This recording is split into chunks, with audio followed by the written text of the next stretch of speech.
Hello guys, in today's video I'm going to show you how to fix notes not showing on your Instagram. So all what you have to do is simple. There is two ways to fix this problem. The first way is you have to go to the Play Store or the App Store if you have iOS.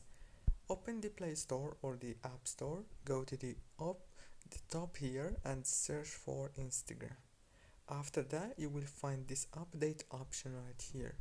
All what you have to do is click on it to update your Instagram, because the problem is because you don't have the latest version of Instagram.